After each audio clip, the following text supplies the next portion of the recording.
नमस्कार, स्वागत है आपका। आप देख रहे हैं कल की तैयारी। मैं हूं आपके साथ प्रशांत पांडे। एक ऐसा शो जहां पर हम एडवांस में आपकी बाजार की विशेष तैयारी कराते हैं।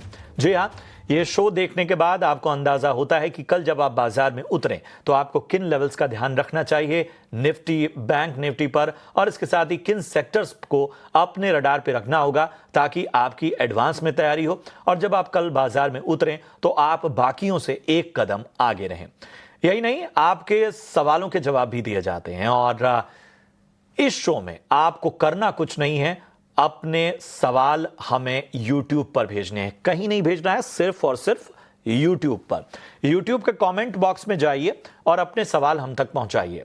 याद रखिए, जो सवाल आज आप हमसे पूछेंगे उसका जवाब कल के शो में दिया जाएगा और जिन सवालों को आपने कल यानी सोमवार के दिन पूछा था उसका जवाब आज की चर्चा में दिया जाएगा। तो YouTube पर जब भी आप सवाल पूछिए, अपना और अपने शहर का नाम सबसे पहले लिखिए, किस स्टॉक पे आपने खरीदारी की है, कितनी क्वांटिटी में लिया है और क्या संख्या में आपने ये स्टॉक लिया हुआ है, ये सब बताइए। और इसके साथ ही नजरिया जरूर बताइए, आपने जिस भाव पे लिया है उस हिसाब से आप क्या नजरिया लेकर चल रहे हैं और हम आपके सवालों के जवाब देंगे। चलिए मैं परिचय करा दूं, हमारे साथ आज चर्चा में बेहद खास मेहमान जुड़ रहे हैं।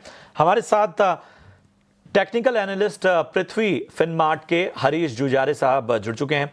हरीश जी, गुड आफ्टरनून। अच्छा लग रहा है आपको चर्चा में शामिल करते हुए। मैं आपके पास आऊंगा, लेकिन जरा बाजार का सिलसिलेवार ब्यौरा अपने दर्शकों को दे दूं। तो निफ्टी 103 अंकों पर सेटल हुआ, 24,980 के पास, यानी 25,000 के पास जो है वो क्लोजिंग हुई। एक वक्त पे हमने देखा 25,000 के थोड़ा ऊपर भी टिकने में कामयाब हुआ था निफ्टी। बैंक निफ्टी 130 अंकों की तेजी के साथ 55,850 के ऊपर क्लोजिंग लेता हुआ नजर आया। 55,865 के लेवल पर क्लोजिंग हुई। अगर हम मिड कैप और स्मॉल कैप की बात करें तो आप देखेंगे यहां भी बेहतर ट्रेंड कल और आज दोनों में। कल हमने देखा था 1.25% मजबूत हुआ था मिड कैप, आज 1% की यहां पर हमें तेजी देखने को मिली। स्मॉल कैप की बात करें तो यहां भी हरियाली रही, आधे % से ज्यादा मजबूत होता हुआ स्मॉल कैप नजर आया। अगर हम निफ्टी के टॉप गेनर्स की लिस्ट आपके सामने लेकर आए तो आप देखेंगे टाटा मोटर्स 3.5% से ज्यादा मजबूत रहा। आज निफ्टी का टॉप गेनर बना टाटा मोटर्स। अडानी पोर्ट्स 3.25% मजबूत हुआ। रिलायंस लगभग 3% तक की, 3.25% की तेजी यहां पर नजर आई। हीरो मोटो, बजाज ऑटो और अडानी एंटरप्राइजेज में लगभग 2.5% तक की तेजी हमें देखने को मिली। दबाव कहां था? डॉक्टर रेड्डीज में मुनाफा वसूली निफ्टी का टॉप लूजर, 1.5% की गिरावट हमें यहां देखने को मिली। सिप्ला में 1% से ज्यादा की गिरावट रही। वहीं हिंडाल्को भी लगभग 1% टूटता हुआ नजर आया। बात करें अगर हम बजाज फिनसर्व, एमएनएम और पावर ग्रिड की तो यहां भी लगभग 1% तक की गिरावट हमें देखने को मिली। एडवांस डिक्लाइन रेशियो जरा लेकर आइए, जहां पर आप देख पाएंगे कि 1747 मार्केट ब्रेथ में स्टॉक रहे जो कि हरे निशान में कारोबार करते नजर आए, यानी इन्होंने हरे निशान में क्लोजिंग ली और 912 शेयर इन्होंने दबाव के साथ क्लोजिंग ली। तो यह था बाजार का पूरा ब्यौरा। और अब हरीश जी आप बताइए, कल जो लोग बाजार में उतरे अब वो किन रेंज में ध्यान दें? निफ्टी पर पहले राय दीजिए, उसके बाद बैंक निफ्टी के बारे में भी राय दीजिए। गुड इवनिंग शरद जी। अगर देखा है तो मार्केट में कल का जो तेजी है आज भी देखने मिला है।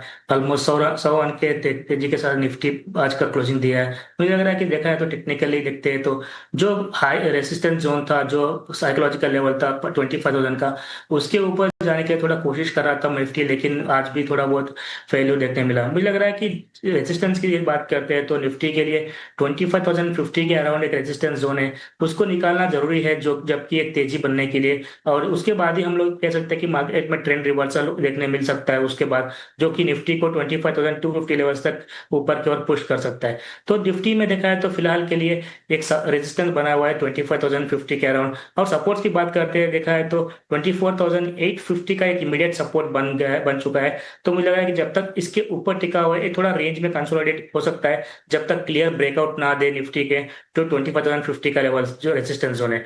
तो अगर बाय चांस निफ्टी अगर 24,850 का लेवल पे चलता है तो मुझे लग रहा है कि ये जो गैप फॉर्मेशन बनाया था कल के ट्रेडिंग सेशन में, तो वो जो गैप फिल कर सकता है जो, और सपोर्ट उस टाइम पे बन सकते हैं 24,750 का। तो मोटा मोटा देखा है तो मुझे लग रहा है कि 24,750 से लेकर 24,750 से लेकर 25,050 का एक रेंज है बड़ा सा। तो उसके बीच में निफ्टी कुछ ट्रेड हो सकता है, लेकिन अगर देखा है तो बिल्कुल स्टॉक स्पेसिफिक अप्रोच देखना चाहिए। और ब्रॉडर मार्केट में देखा है तो भी अच्छा खासा मोमेंटम बना हुआ है लार्ज कैप और मिड कैप में भी। मुझे लग रहा है कि स्टॉक स्पेसिफिक अप्रोच कंटिन्यू होना चाहिए। लेकिन निफ्टी अगर एक बार 25,050 क्रॉस कर देता है तब जाके मुझे लग रहा है कि एक बड़ा सा रैली देखने मिल सकता है निफ्टी में भी। पर बैंक निफ्टी की बात करते हैं, देखिए बैंक निफ्टी में भी देखा है तो कल का जो हाई था वो रेजिस्टेंस अभी भी बन के रखा हुआ है जो 56,200 के अराउंड है। तो मुझे लग रहा है कि बैंक निफ्टी में थोड़ा बहुत साइडवेज कंसोलिडेट हो सकता है, क्योंकि अभी तक मेजर ब्रेकआउट नहीं दिया है बैंक निफ्टी में। लेकिन अगर देखा है तो नीचे के लेवल से बिल्कुल रिकवरी देखने मिल रहा है बैंक निफ्टी में भी। तो इमीडिएट बेसिस में सपोर्ट की बात करते हैं, बैंक निफ्टी में सपोर्ट से 55,600 के अराउंड, उसके नीचे नेक्स्ट सपोर्ट बनेगा 55,350 का। तो मुझे लग रहा है कि बैंक निफ्टी में रेजिस्टेंस जो भी है उसको निकालना जरूरी है, उसमें भी जो 56,150 200 लेवल से, तब भी जाके मुझे लग रहा है कि एक बड़ा सा रैली देखने मिल सकता है। नहीं तो मुझे लग रहा है कि एक जो कंसोलिडेशन है उसमें थोड़ा टाइम पीरियड हो सकता है बैंक निफ्टी में भी। ये है राय मिलती हुई आपको निफ्टी और बैंक निफ्टी में। निफ्टी का रेंज मैं एक बार बता देता हूं, 24,750 से लेकर 25,050 से ये रेंज जो है बहुत मायने रखती है, और यहां पर कहीं ना कहीं आपको निगाह रखनी है। चलिए, इन सब के बीच में कुछ सेक्टर को भी फोकस करते हैं, और आज जो सबसे ज्यादा फोकस में सेक्टर रहा है वो है ऑटो सेक्टर। ऑटो सेक्टर की अगर हम बात करें तो चर्चाओं में इसलिए है क्योंकि चीन ने कुछ पाबंदियां हटाई हैं, खासतौर पे रेयर अर्थ मैग्नेट को लेके। रेयर अर्थ मसला सुलझाया है, जो बैन लगातार था एलिमेंट्स पे, वो चीन ने हटा दिया है। और इससे अलग जो जीएसटी की अहम बात आई, टू व्हीलर और एंट्री लेवल कार में जीएसटी दरों में कटौती के संभावनाएं जो बढ़ प्रबल हो रही हैं वो, और त्योहारी सीजन, और इन सब के साथ साथ इनपुट लागत में जो स्थिरता बनी हुई है, इन सारे फैक्टर्स को अगर देखें हरीश जी, तो क्या ऑटो सेक्टर आकर्षक बन गया है अचानक से इन सारे न्यूज फ्लोज की वजह से? देखा है तो ऑटो सेक्टर देखा है तो लास्ट एक दो हफ्तों से वहाँ जहाँ से बाइंग देखने मिल रहा है नीचे के लेवल से देखा है तो, स्पेशली हीरो मोटर कॉर्प हो, टीवीएस मोटर्स हो। तो उसके बाद जो जीएसटी का न्यूज आया उसके बाद हमने एक रियली एक्सपर्ट देखने मिला वहाँ पे हीरो मोटर का, मारुति वगैरह स्टॉक्स में एक अच्छा खासा रैली देखने मिल रहा है 2 दिन से। तो मुझे लग रहा है कि अभी भी यहाँ पे मोमेंटम बना हुआ है, क्योंकि बहुत सारे स्टॉक्स में अभी भी नीचे लेवल्स पे है, जैसे कि बजाज ऑटो हो गया, इवन टाटा मोटर्स हो गया। अभी तक मुझे लग रहा है कि रैली में पार्टिसिपेट नहीं किया है, वहाँ पे मोमेंटम बन सकती है। और मुझे लग रहा है कि वहां पे भी एक बार अपॉर्चुनिटी बन सकती है बाइंग के लिए, क्योंकि जिस तरीके से टाटा मोटर्स बीच में एक करेक्शन देखने मिल रहा था वहां से रिकवरी देखने मिल रहा है, मुझे लग रहा है टाटा मोटर्स में भी अभी भी एक अपॉर्चुनिटी बन सकती है बाइंग के लिए। मुझे लग रहा है कि ऊपर के ओर स्टॉक्स पर ऊपर के ओर 750 का लेवल इमीडिएट बेस में शॉर्ट टर्म में देखने मिल सकता है। उसके ऊपर निकल जाए तो मुझे लग रहा है कि एक बड़ा सा रैली के लिए तैयारी हो सकती है टाटा मोटर्स। वही चीज अगर बैंक बजाज ऑटो की बात करते हैं, देखिए बजाज ऑटो में भी एक रैली देखने मिल रहा था आज के दिन में भी। मुझे लग रहा है कि बजाज ऑटो भी एक अच्छा स्टॉक स्पेसिफिक हो सकता है जहाँ पे एक अपॉर्चुनिटी बन सकता है बाइंग के लिए। और आज के ट्रेडिंग सेशन में ऑलमोस्ट 2.5% अप था, लेकिन मुझे लग रहा है कि यहाँ पे और भी तेजी देखने मिल सकता है, जो कि लेवल्स 9,120 150 लेवल्स तक भी देखने मिल सकता है शॉर्ट टू मीडियम टर्म में। तो मुझे लग रहा है कि उसके ऊपर निकलता है तो एक बड़ा सा रैली देखने मिल सकता है, जो कि इनवर्स पैटर्न का ब्रेकआउट हो जाएगा। तो मुझे लग रहा है कि 2 स्टॉक्स रहेंगे अभी भी मेरे रडार पे, टाटा मोटर्स और बजाज ऑटो ऑटो सेक्टर में। टाटा मोटर्स और बजाज ऑटो पसंद आता हुआ ऑटो सेक्टर में इस वक्त हरीश जी को। अब आपके सवालों को शामिल करते हैं। याद रखिए, यूट्यूब पर जो आपने कल सवाल पूछे थे उसके जवाब आज दिए जा रहे हैं। मुकेश चौधरी जी का सवाल लेते हैं। बीएसई लिमिटेड पे इन्होंने सवाल पूछा है, 2580 के भाव से लिया हुआ है इन्होंने। हालांकि इनका नजरिया जो है वो मीडियम टू लॉन्ग टर्म का है। बताएं हरीश जी, क्या करना चाहिए? 2500 के ऊपर की खरीद है बीएसई लिमिटेड में। बिल्कुल, अगर देखा है तो बीएससी देखिए लास्ट कुछ दिनों से करेक्शन के बाद एक थम्स आ गया है और एक कंसोलिडेशन में है। मुझे लग रहा है कि स्टॉक जो है बीएससी लिमिटेड एक बेस बन चुका है फिलहाल के लिए, जो कि सपोर्ट्स बन के मान के चल सकते हैं, जो कि 2340 2350 के अराउंड है। मुझे लग रहा है कि यहाँ पे एक बेस बन चुका है और ऑलमोस्ट एक ब्रेकआउट के वर्ज के आसपास है। मुझे लग रहा है कि यहाँ पे एक ट्रेंड लाइन का ब्रेकआउट भी आज के ट्रेडिंग सेशन में दे चुका है, लेकिन मुझे लग रहा है आज एक माइनर सा गैप, एक स्मॉल कैंडलस्टिक फॉर्मेशन बना हुआ है। तो मुझे लग रहा है कि यहाँ पे तेजी बनने के ज्यादा चांसेस हो सकते हैं। तो फिलहाल के लिए मुझे लग रहा है कि यहाँ पे इमीडिएट पेस में रेजिस्टेंस जो है 2800 के आसपास है। मुझे लग रहा है कि उसके ऊपर निकलता है तो जो प्रीवियस ऑल टाइम हाई था 3050 का, वो भी लेवल छू सकता है। तो फिलहाल के मैं इनके साथ होल्ड करने की राय दूंगा। तो टाइम पीरियड लग सकता है, थोड़ा कंसोलिडेशन में है स्टॉक प्राइस, लेकिन ओवरऑल तेजी है स्टॉक में और होल्ड करना चाहिए। ठीक है, तो होल्ड करना चाहिए, यहां पर बने रहने की आपको सलाह। नवल किशोर जी का, माफ कीजिएगा, आशीष कालिया जी का पहले सवाल लेते हैं और अमरा राजा एनर्जी पर राय जानना चाहते हैं। 100 शेयर है इनके पास और 1400 के भाव पे इन्होंने लिया हुआ है। काफी नुकसान यहां पर इनको हो रहा है और सीधा पूछ रहे हैं कि क्या एग्जिट कर जाऊं या बना रहूं। देखिए, बिल्कुल थोड़ा बहुत नुकसान देखने मिला है, क्योंकि last almost all time high था 1800 के अराउंड। तो वहां से निकल नीचे फिसलते हुए स्टॉक प्राइस ऑलमोस्ट 1000 के आसपास आ चुका है। लेकिन मुझे लग रहा है कि देखिए, लास्ट कुछ दिनों से जितना मंदी था मार्केट में, उसके बावजूद स्टॉक प्राइस 940 के अराउंड टिका हुआ है। तो वहां से रिकवरी देखने मिल रहा है आज के ट्रेडिंग सेशन में भी। मुझे लग रहा है कि यहाँ पे स्टॉक प्राइस एक 940 के आसपास एक बॉटम बन चुका है और मुझे लग रहा है कि यहाँ से एक थोड़ा रिवर्सल देखने मिल सकता है।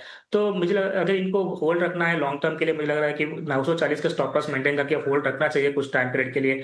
ऊपर की ओर मुझे लग रहा है कि टारगेट्स बनेंगे 1100 का। अगर 1100 के ऊपर क्रॉस कर देता है स्टॉक प्राइस, तो मुझे लग रहा है कि यहाँ पे रैली देखने मिल सकती है। जिस तरीके से ऑटो सेक्टर में मोमेंटम बना हुआ है, इस सेगमेंट में भी इस स्टॉक में भी मुझे लग रहा है कि जल्दी से मोमेंटम देखने मिल सकता है। तो थोड़े टाइम पीरियड के लिए होल्ड रखना चाहिए फिलहाल के लिए। मुझे लग रहा है कि ऊपर 1100 का इमीडिएट रेजिस्टेंस है, उसके ऊपर निकल जाता है तो मुझे लग रहा है कि 1180 लेवल का भी देखने मिल सकता है। तो थोड़ा इंतजार करना पड़ेगा, स्टॉक प्राइस में होल्ड रखने की राय रहेगी। बने रहने की आपको सलाह, स्टॉप लॉस भी आपको बता दिया गया। बढ़ते हैं आगे और अगला सवाल नवल किशोर जी का है। गांदरबल जम्मू कश्मीर से इन्होंने अपना सवाल हम तक पहुंचाया है। 1200 शेयर लिए हुए हैं उन्होंने आईडीएफसी फर्स्ट बैंक के और हरीश जी 75 रुपए की इनकी खरीदारी है, लेकिन 3 साल का नजरिया लेकर चल रहे हैं, फिलहाल नुकसान में है। क्या राय होगी? अ, बिल्कुल, अगर देखा है तो देखिए, आईडीएफसी फर्स्ट के साथ साथ देखते हैं तो एक बड़ा सा ट्रेंड चैनल का ब्रेकआउट दिया हुआ है स्टॉक प्राइस लास्ट 2-3 हफ्ते पहले। तो उसके बाद स्टॉक वहां से रिकवरी देखने मिल रहा है कल और आज के दिन। तो मुझे लग रहा है कि यहाँ पे एक लॉन्ग टर्म चार्ट स्ट्रक्चर पे क्लियरली एक ब्रेकआउट है। जैसे इनका व्यवधि है कि ऑलमोस्ट लॉन्ग टर्म है 2 तो 3 साल। तो मुझे लग रहा है कि यहाँ पे एक अच्छा खासा पैसा बन सकता है स्टॉक में। तो इनको बिल्कुल बने रहना चाहिए। मुझे लग रहा है कि लॉन्ग टर्म में पर्सपेक्टिव से देखते हैं तो मुझे लग रहा है कि यहाँ पे 85 से लेकर 90 लेवल्स तक भी देखने मिल सकता है ओवरऑल। तो होल्ड रखना चाहिए। मुझे लग रहा है कि इमीडिएट बेस में सपोर्ट 65 के अराउंड है। तो जब तक 65 के ऊपर टिका हुआ है स्टॉक प्राइस, मुझे लग रहा है कि तेजी बनी रहेगी आईडीएफसी फर्स्ट में। बने रहेगी, बने रहने की आपको सलाह आईडीएफसी फर्स्ट बैंक पे। अरविंद साहू जी का सवाल लेते हैं, मध्य प्रदेश से इन्होंने सवाल पूछा है। बजाज ऑटो पर राय जानना चाहते हैं। ऑटो पे तो हमने अच्छी खासी राय आपको दी। इनके पास 10,000 रुपए के रेट से 8 शेयर हैं और फिलहाल जो है वो घाटे में चल रहे हैं। बताइए क्या करना चाहिए हरीश जी? बिल्कुल सर जी, अगर अभी जो हमने जस्ट कुछ दिन पहले देर पहले हमने डिस्कस किया था बजाज ऑटो के बारे में। जिस तरीके से ऑटो में सारे ऑटोस में मोमेंटम है, मुझे लग रहा है कि बजाज ऑटो में भी मोमेंटम बन सकती है। ऑलरेडी स्टॉक पर एक डिसेंट करेक्शन, हेल्थी करेक्शन देखने मिल चुका है, जो 12,700 के लेवल से देखा जाए तो हाई से। तो मुझे लग रहा है कि यहाँ पे एक रिवर्सल ज्यादा चांसेस है और स्टॉक प्राइस थोड़ा मुझे लग रहा है कि ऊपर के और रेजिस्टेंस जो बन रहा है 9100 9150 के अराउंड है। मुझे लग रहा है कि ये प्राइस निकल जाता है तो मुझे लग रहा है कि बड़ा सा रैली के लिए तैयारी हो सकती है स्टॉक प्राइस में। थोड़ा बने रहने की गुंजाइश है इसमें। तो फिलहाल के लिए मेरे हिसाब से शॉर्ट टर्म के लिए टारगेट्स देखा है तो 9200 के आसपास है। पर ये लेवल्स निकल जाता है तो मुझे लग रहा है कि ऊपर के और 9500 का लेवल्स भी देखने मिल सकता है। तो आज के ट्रेडिंग सेशन में स्टॉक प्राइस 200 क्लियरली क्रॉस कर चुका है। तो मुझे लग रहा है सपोर्ट जो बन के रहेगा 9450 के अराउंड है, सॉरी 8450 के अराउंड है। तो 8450 का स्टॉप लॉस बना के इनको होल्ड रखने की राय रहेगी। ये है राय आपको मिलती हुई। बढ़ते आगे, साजिया खान का सवाल लेते हैं और इन्होंने एनबीसीसी पे राय जाननी चाहिए है। 108 के भाव से इन्होंने खरीदारी की हुई है। 1000 शेयर इनके पास हैं और इनके भाव के आसपास ही है स्टॉक। एनबीसीसी यहां से कैसा लगता है हरीश जी? देखिए, एनबीसीसी में लास्ट कुछ दिनों से करेक्टिव फेज में है स्टॉक प्राइस। अभी भी देखा है तो एक लोअर टॉप लोअर बॉटम का स्ट्रक्चर बन चुका है।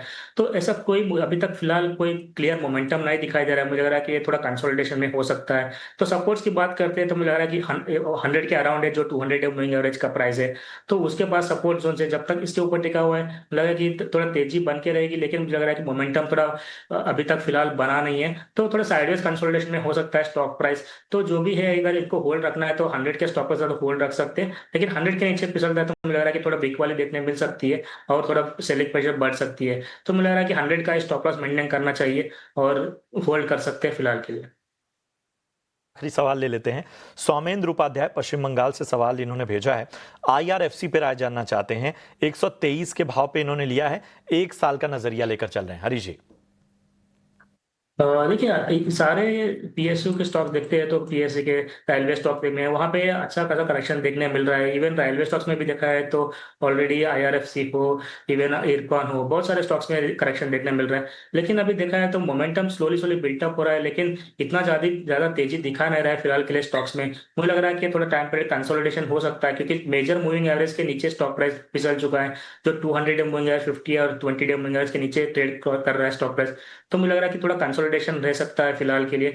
तो मेजर अप ट्रेंड अभी तो फिलहाल बन नहीं रहा है। अगर इनको स्टॉप लॉस मेंटेन करना है तो मुझे लग रहा है कि 122 के अराउंड है, उसके स्टॉप मेंटेन करना चाहिए अगर शॉर्ट टर्म पे लिए। अगर लॉन्ग टर्म प्लस पर्सपेक्टिव है तो मुझे लग रहा है कि इसमें अभी भी रेलवे स्टॉक्स में लॉन्ग टर्म में देखा है तो अभी भी उनका ट्रेंड पॉजिटिव ही है। तो ओवरऑल साथ स्ट्रक्चर तेजी का ही है, लेकिन फिलहाल के शॉर्ट टर्म में मुझे लग रहा है कि एक कंसोलिडेशन कंटिन्यू हो सकता है रेलवे स्टॉक्स में। यह है राय आपको मिलती हुई। इतने ही सवालों को हम शामिल कर पाएंगे, लेकिन आप YouTube पर अपने सवाल आज भी पोस्ट कीजिए, हम उन सवालों को कल के शो में शामिल करेंगे। चलिए बढ़ते हैं आगे और लेकर आते हैं आपके लिए VIP शेयर्स।